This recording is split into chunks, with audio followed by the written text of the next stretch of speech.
laisser la parole à Céline Scavenac. Bien, merci. Monsieur le Président, chers collègues, cette convention vise à renforcer le partenariat entre la MEL et le Conseil départemental, département du Nord.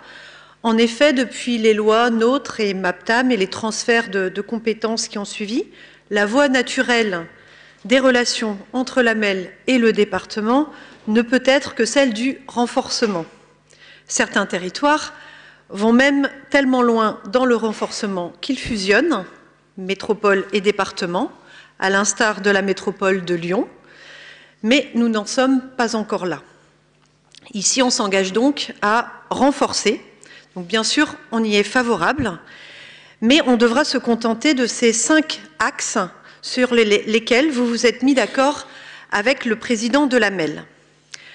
Vous l'avez rappelé récemment, Monsieur le Président, le territoire de la métropole abrite 50% des habitants du Nord, c'est ce que vous avez dit dans un tweet hier ou avant-hier, c'est ça? Mais le développement de la métropole impacte bien évidemment tous les nordistes, et même au-delà, tous les habitants de l'aire métropolitaine de Lille dans leur vie quotidienne et en grande partie de la région.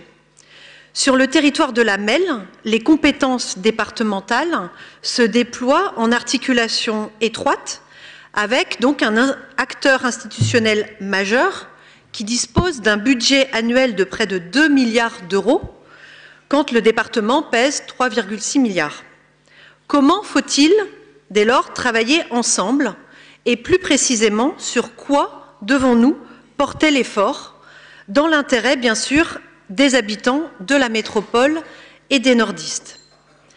Sur un engagement commun de lutte contre la pauvreté, c'est l'axe 2 de cette convention. Bien évidemment, nous soutenons clairement ces actions en matière de politique de la ville, y compris à travers les PTS, c'est une très bonne chose. On a parlé d'inégalité sociale, d'inégalité de territoire, et de nombreux quartiers prioritaires de la politique de la ville dans la métropole doivent faire l'objet aussi d'un renforcement et d'une solidarité collective. C'est d'ailleurs dans les quartiers prioritaires de la politique de la ville que se concentrent les enjeux portant sur une grande partie de nos compétences, le logement, l'inclusion, l'emploi, la prévention, la jeunesse, la santé, etc. Sur une collaboration en matière de foncier patrimoine, ça tombe sous le sens, c'est un autre axe de cette convention. Sur la gouvernance, nous y sommes très attentifs, mais la convention n'est pas très précise à ce stade, malheureusement. Notre collègue Didier Magnier l'a rappelé. En tout cas, en tant qu'élus départementaux de la métropole, nous y serons très vigilants. Et puisqu'il nous est souvent rappelé ici que nous sommes lillois, comme si c'était un problème, sachez que nous sommes à votre disposition pour participer à cette gouvernance, ou plus exactement, nous serions surpris d'en être exclus. J'en viens maintenant à 2 axes de la Convention qui nous interrogent.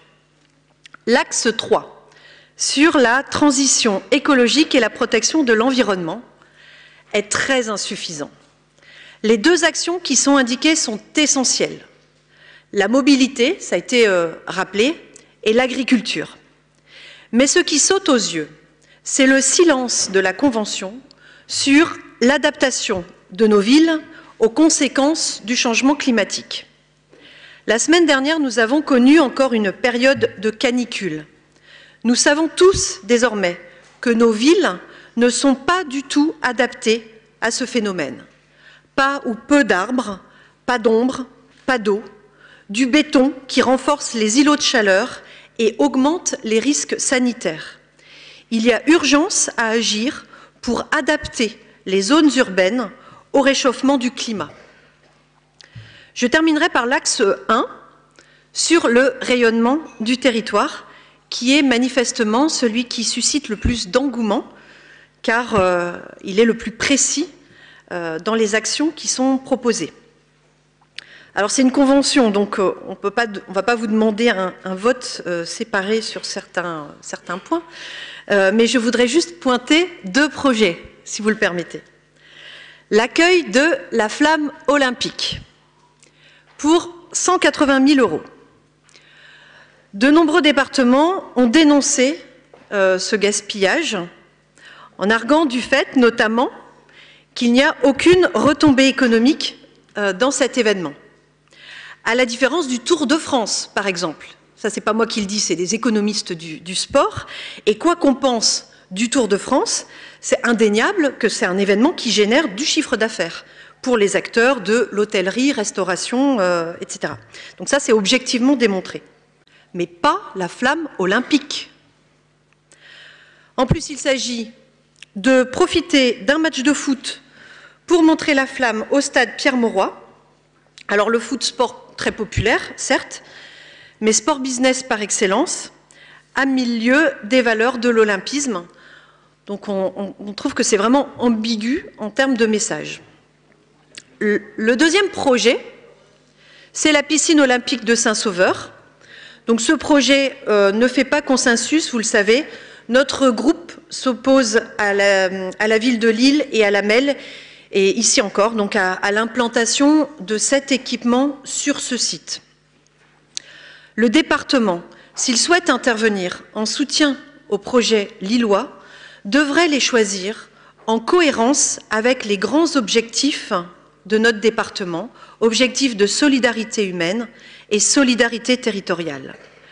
Vous avez rappelé que vous faites équipe avec le président de la MEL, mais en regardant vers la flamme olympique avec le président de la MEL, Monsieur le Président, vous regardez ailleurs, pendant que les quartiers prioritaires de la métropole brûlent. En conclusion, nous nous abstiendrons sur cette convention.